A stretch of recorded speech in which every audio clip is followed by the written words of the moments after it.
Hello and welcome to the Property Podcast. Last week we had the theme music to The American Apprentice to lead us into the show. We're not doing that this week, but what we are doing is teaching you how to hire for your property team. I'm Rob B, with me is Rob D, and you're listening to the Property Podcast.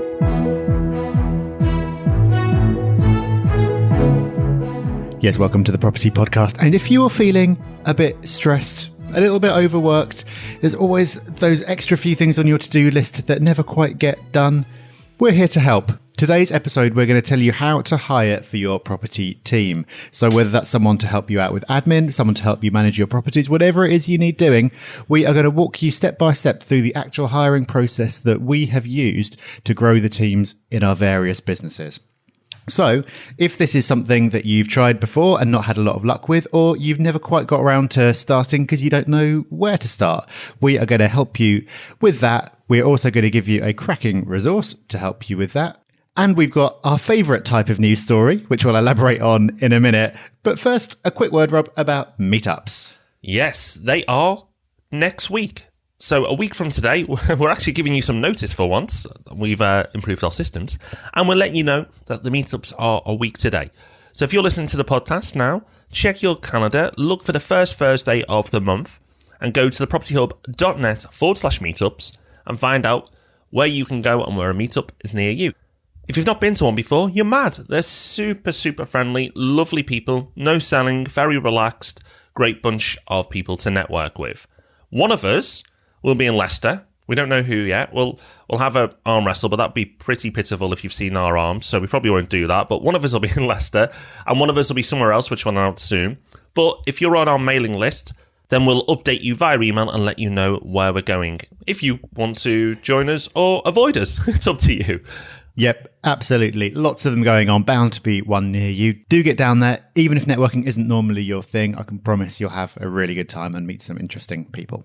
Now, I said our news story this week was our favourite type of news story, and that is because it's backing up something that we've been saying. The headline in The Telegraph, which we'll link to in the show notes, is house price growth in southern cities cools while the north hots up. Well, if you could have read that in The Telegraph the other day, or you could have heard that on the Property Podcast for quite a while now. Yeah, I'm not saying we are selective with our news stories to make us look better.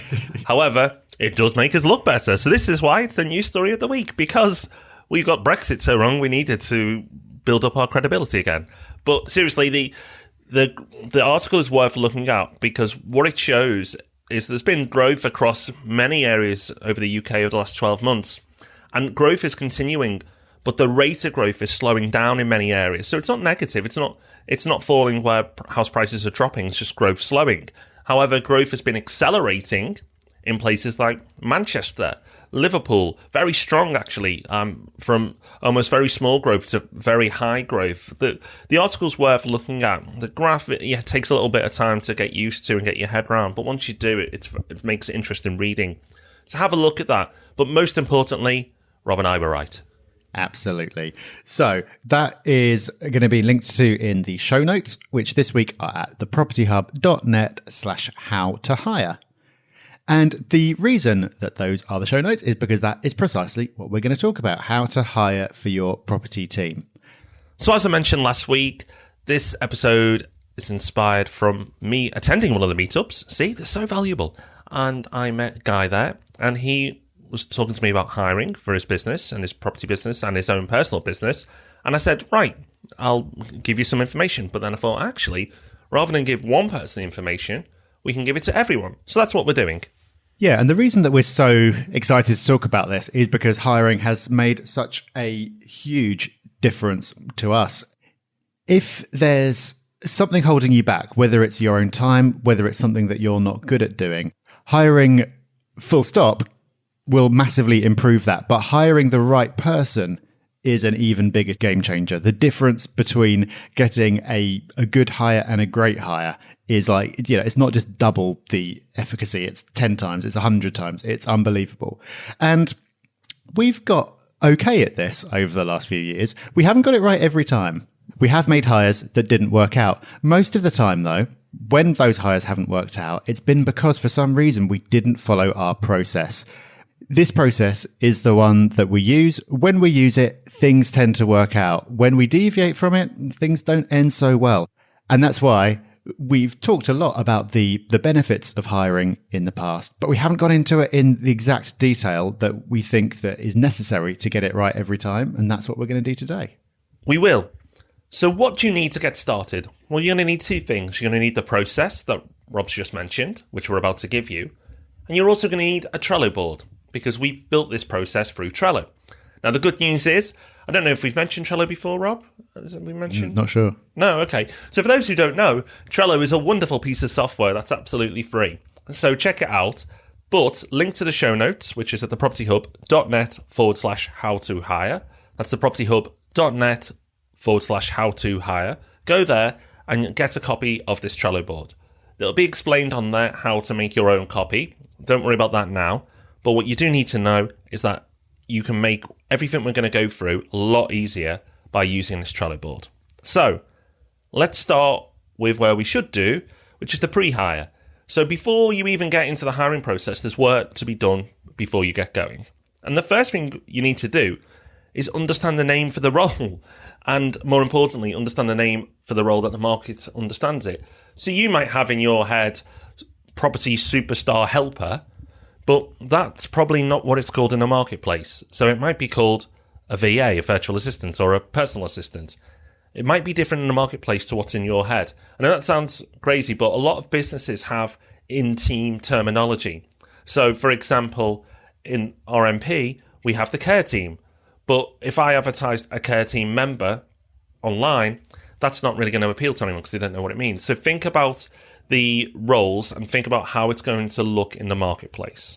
Yeah, really important to make sure that the right people see it and don't skip over it because they don't know what it is. Having done that, the next thing to do is to think in a lot of detail about what it is they're actually going to be doing.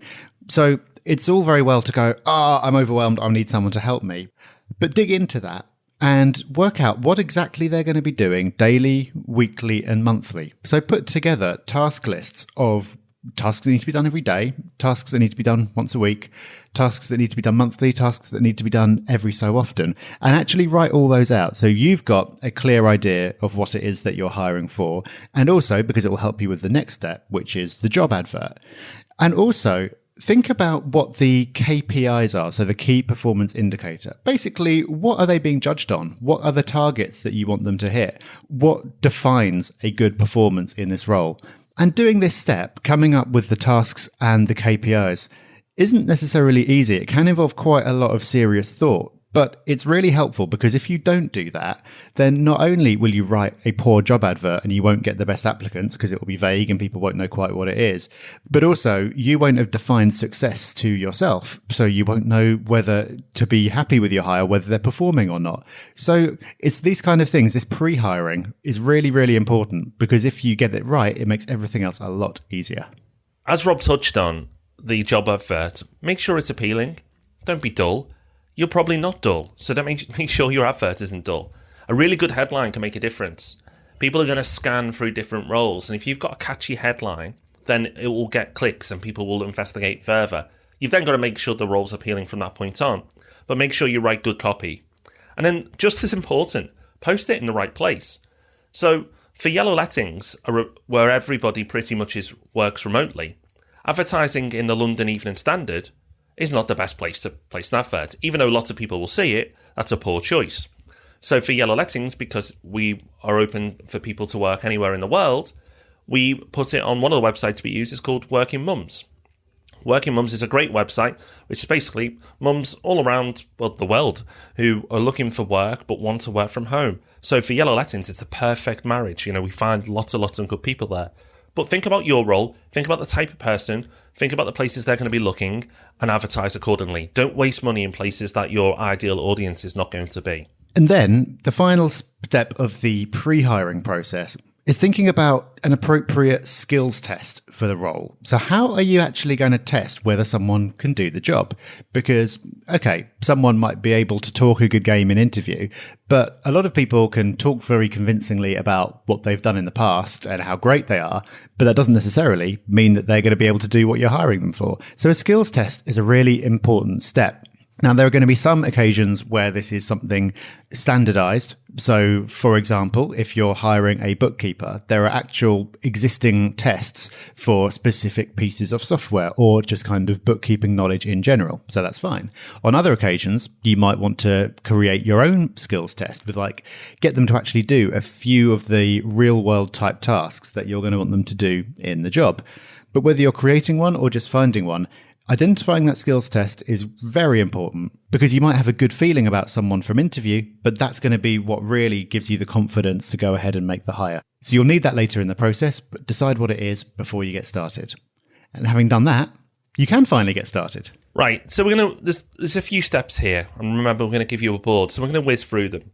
But to start with, we ask for people's CVs, but we also ask for a brief application form to be filled. You can use something like Google Forms. If you're a bit more techie, you might want to move on to Gravity Forms. It doesn't really matter, but a basic online application form. Not a lot of questions. We often just ask one, but maybe 1 to 3 questions along with the CV. That helps because lots of people just fire the CVs in, but if they have to answer questions as well, it requires some effort. Then when you look at those answers, if people have given one-line answers, sometimes even one-word answers, yes, it does happen a lot, then you can rule them out straight away because they really don't care and they've not put the effort in. So straight away, you can start ruling people in and out. And on your Trello board, you're going to start marking them with labels. So green, if you're moving them forward, red, if it's a rejection, and so on. And then it goes without saying that you email the people accordingly. We're not going to go into that level of detail here, but for each stage, you email the yeses, email the nos, and so on. So after you've started to move the people forward, you've got some good application forms in, you've got some good CVs in, you want to move to the next step, which is kind of a nice little hack. It's an audio recording. Yeah, this is one of those things that we started doing and it really made a big difference. Because if you've done the first part properly, if you've advertised in the right places and you've described the job accurately in a compelling way, then you're going to have loads and loads and loads of applicants, which is brilliant. But you don't want to actually talk to potentially hundreds of people. You're just not going to have time. So what you're trying to do is filter them down as far as possible before they get to the stage where you have to actually get on the phone with them. So what we've added in is an audio recording where basically we get them to call up and answer a question by leaving an answer phone message.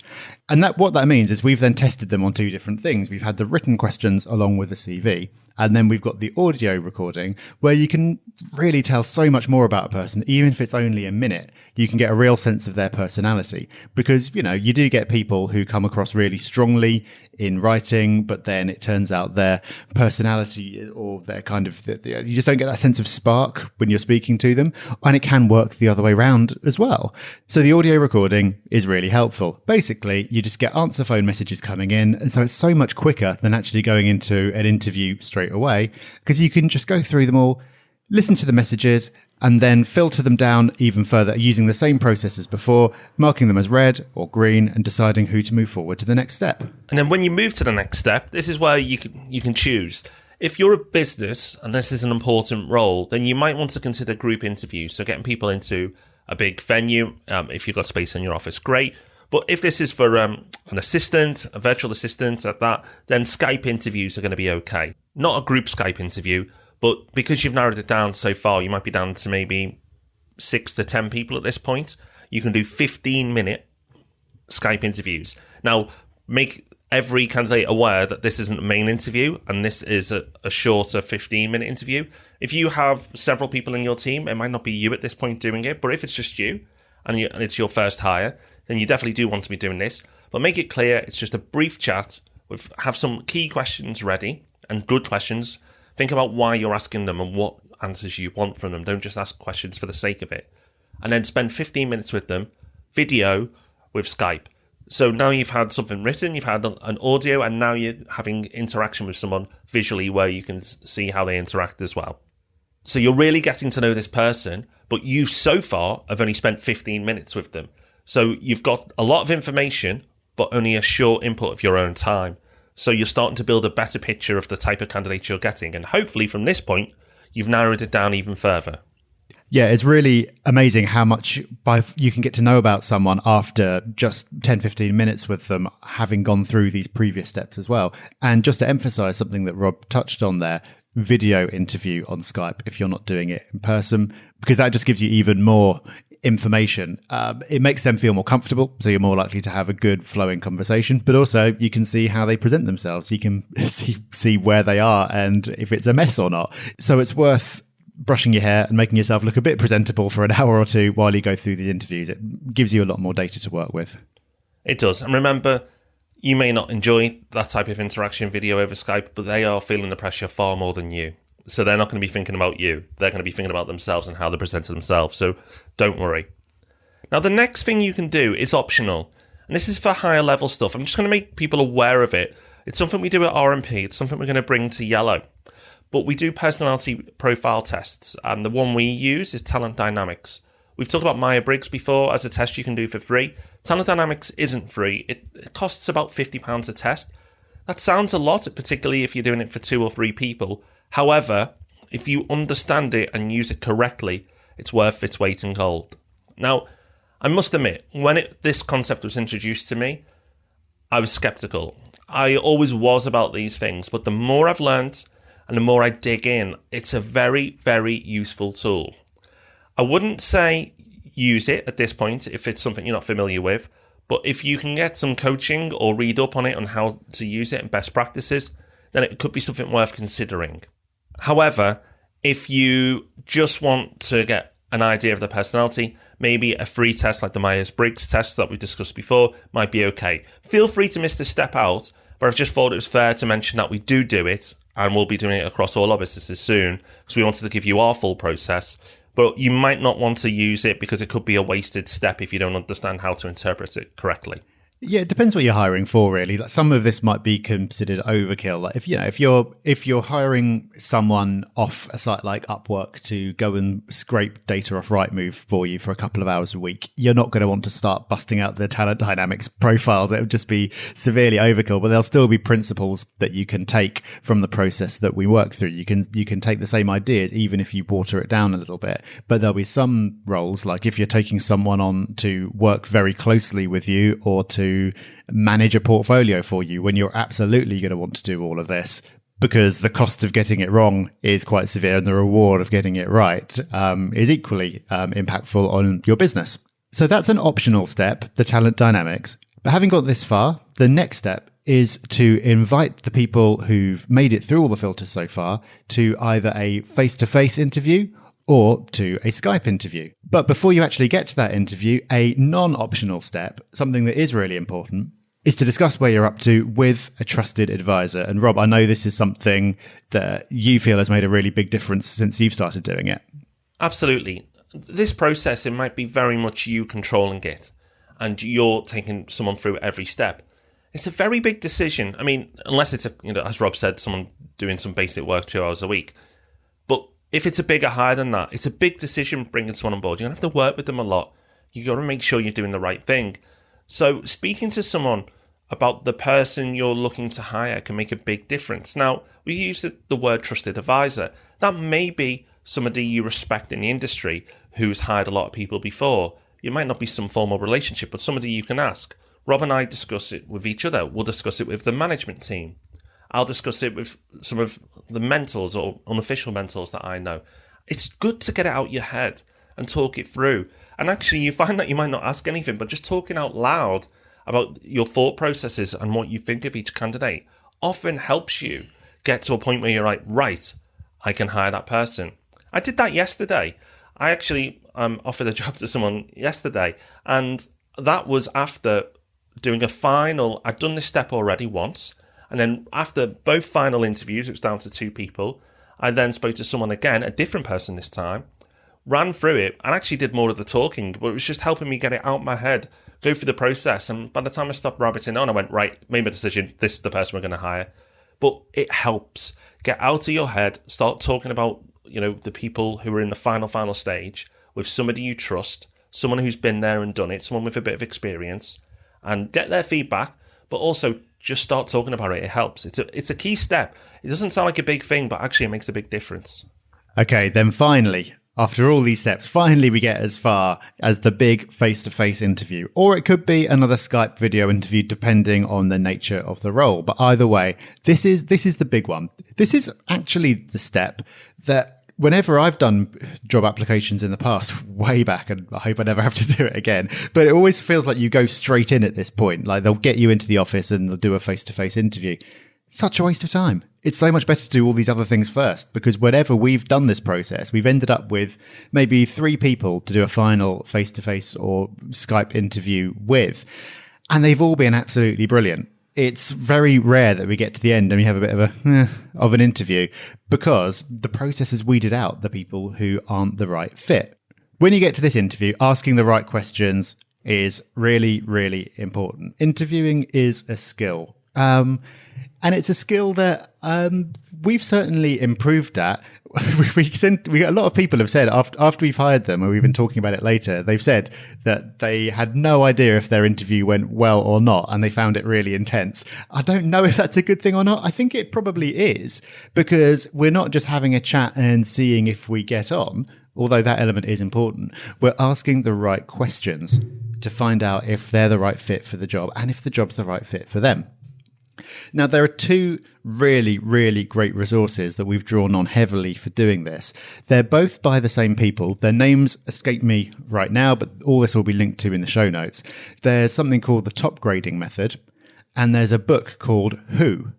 And both of those are by the same people. They've got a whole business and consultancy and coaching and this big thing around hiring specifically. And they've got masses of data going back decades. And they've developed a process that works. They tell you what questions to ask, how to structure it. And there are also questions that you can use that tap into specific traits that you're looking for. So if, for example, you're looking for someone who's highly proactive, you could just ask them, you know, are you proactive? But they're going to say yes, and that's not very helpful. But what this method does so well is it gives you questions that you can ask where there's no clear right answer. They can't easily tweak their answer to be what they think they want you to hear. It's not leading, but you can tell from the answer whether that person does have the trait that you're looking for.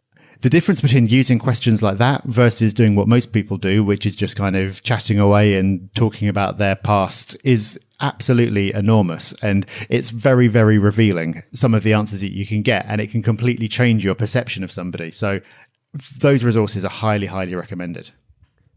Then once you've done this, we're back to the skills test. So we mentioned this right at the start, but you want to be doing a final skills test. Now, this can be alongside the final interview or just after. So they've said they can do the work, and hopefully they can. And they may even believe they can do the work. So in their heads, they believe they can say, I can do everything you've asked of me. But the proof is in the pudding. So a basic skills test at this point could save you a lot of pain. We've done this before, and we accidentally missed this step out, and it cost us heavily. For that reason, we'll never miss it again. And that's the thing about this whole process. You may think, oh, well, it doesn't really matter. I'll chop and do 2 of these things. Every step helps you in a different way and protects you in a different way. It protects the other people as well. Because remember, if you get it wrong, it's a bad situation not just for you. It's a bad situation for them as well. So adding all these steps helps. So a basic skills test, Rob's expanded on the type of things you can do before, so I won't go over that now. But make sure you carry it out. And the other thing to carry out that a lot of people don't do is obtaining references. And you want to ask a question during that process, just ask the standard ones, but try and catch them off guard at the end. And a question you want to ask, it's like, make them feel you're done. And they just go, by the way, for me to get the best out of this person, what's the one thing they need to work on? What do I need to help them with? Because that's when they switched off. They think they're done, that you've gone through the standard stuff. You're talking in a more casual way. And then that's when they reveal their potential weaknesses. Now, it's not that you're trying to find, oh, have I got a bad egg here? It's more that hopefully your process has found out that you've got someone really, really great. And often the references at this point aren't just standard, they're glowing. But that question can help you be aware of the potential weaknesses so you can help them do even better in their role when they start. So I found it very, very valuable. The Columbo approach, I like to think of it. I like it. Just one more thing. So, having got to this point, you've done your final interviews. In my experience, you'll know that you've got this right because you're really, really, really excited about the person who you're going to hire. And you're also a bit nervous because you really want them to say yes.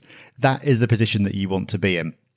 If you're not there, then maybe it's time to go back and reconsider, because you don't want to be taking on someone just because you need someone.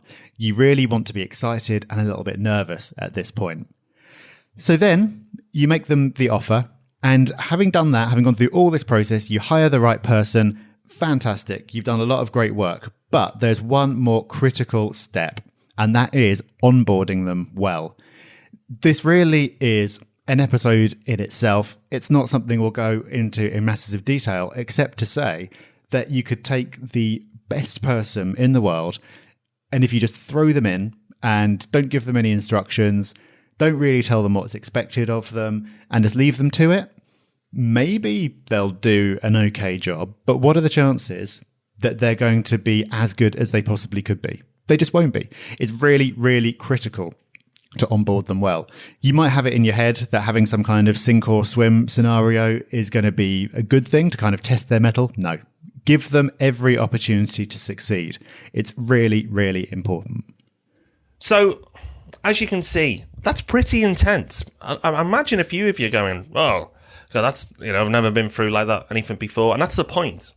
We don't want it to be like any other recruitment process, because we want the very best people. Because as Rob said right at the beginning of this episode, the difference between an okay hire, not even a bad one, but an okay hire to a brilliant hire is worlds apart. Worlds apart.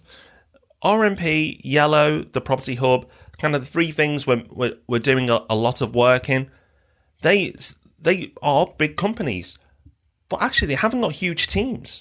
A lot of people are shocked by the size of the teams. Yes, we've got plenty of people, but compared to what we do, a lot of people are taken aback to go, wow, you get that much done with that many people? And the reason why is because we've got amazing people. If we didn't hire properly, we wouldn't have amazing people. So the difference they can make is huge. And the other thing is, it's really nice to work with people like this. Other people who have very high standards. Other people who want to succeed. Other people who are ambitious. Other people who set themselves, not just to do a good job, but an outstanding job. These are a pleasure to work with. And then when you don't get one right, they really stand out because everyone else is so, so good. So going through all these steps may seem like a chore, but it will be a game changer if you're hiring or plan to in the future.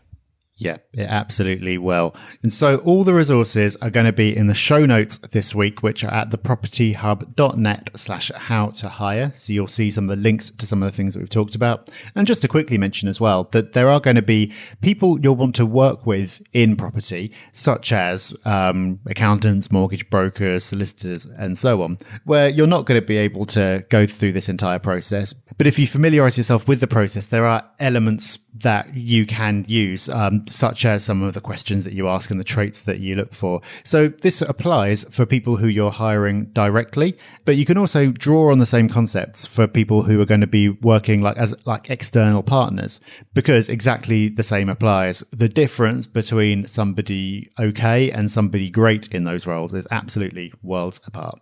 So we've got a resource of the week, or maybe even two coming up. Who knows? But first, we cannot go any further without an iTunes review. Well, as we're giving you two resources, we'll give you two reviews. They're both short.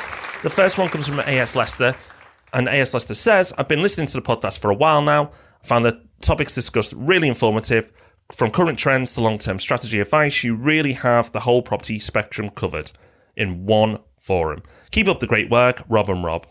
And then Alexander Dab says, excellent podcast. The presenters Rob and Rob have a real knack of simplifying property industry. I also enjoyed the resource of the week, as I'm very keen on keeping as productive as possible. Well done, and I look forward to the next episode. Well, thank you to you both. Thank you for your reviews. If you'd like to leave us a review, I'd say it's simple. It's not. But if you go through iTunes and persist, then we will read your review out in due course as a thank you. Well, our reviewer said that they look forward to the resource of the week. We won't have to keep them waiting any longer.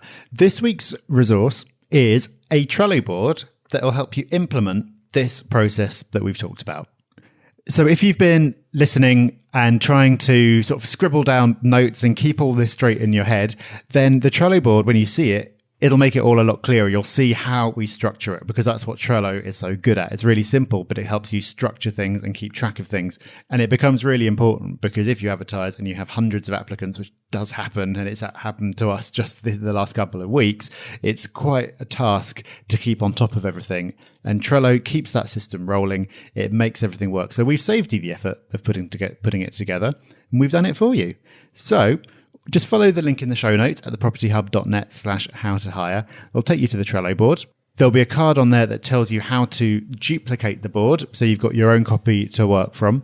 And then if you haven't used Trello before, then well, what's wrong with you? Start using Trello now. This is the perfect excuse. And I think you'll find that you'll pick it up very, very quickly. So today we've given you the way to hire.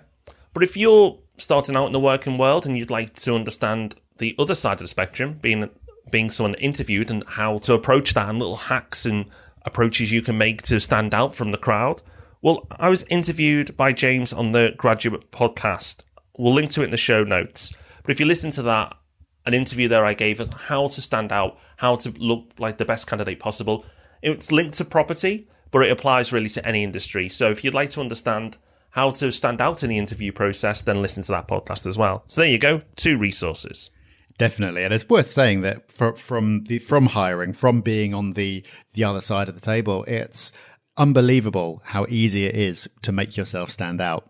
If you apply in the right way, you can get into the top 10% of applicants so easily. So if you are going to be applying for any kind of job, take a listen to Rob's interview, because just doing a couple of things can absolutely change everything. It's if you've never been in the position of having hundreds of CVs sort of being thrown at you, you don't understand quite how samey a lot of them are, and how easy it is to just do a couple of things that catch the attention and put it across in the right way. So, well, for a start, who doesn't want more Rob B in their lives? But anyway, do listen to that podcast, because the tips that you'll get in there will make a huge difference if you are applying to a job in property or anything else. I'm going to enjoy next week's podcast, Rob, and I know you are too. Next week, we're looking at, are you the right kind of person to invest in property? So we're going to talk about the right kind of person, but we're also going to talk about the people who probably aren't a good fit for property. So next week, you can learn if you are the right type of person to be investing in property. If you haven't started yet, then it's probably well worth listening to. If you have, might be a few painful truths in there, but we'll get a lot off our chest and have a laugh with it. So you'll hopefully enjoy next week. It should be interesting. A lot of paranoid people now going, oh, am I okay? Is it? Find out next week. That's going to be an interesting podcast, to say the least. But remember, before we sign off, the meetups are next week. Go to thepropertyhub.net/meetups. See one of us in Leicester. See one of us somewhere else. We'll announce it through the emails shortly. But we look forward to seeing you next week at the meetups. Great fun. If you haven't been to one, get along. Yep, so we will see you there. We'll also see you back here next Thursday morning, and we'll see you for Ask Rob and Rob on Tuesday morning, regular as clockwork. So hope you've enjoyed this episode. Have fun in the show notes digging into all the resources, and we'll see you very soon. Bye-bye. Bye-bye. Thanks for listening to The Property Podcast. For show notes, all our past episodes, and to leave a review, go to thepropertyhub.net/podcast.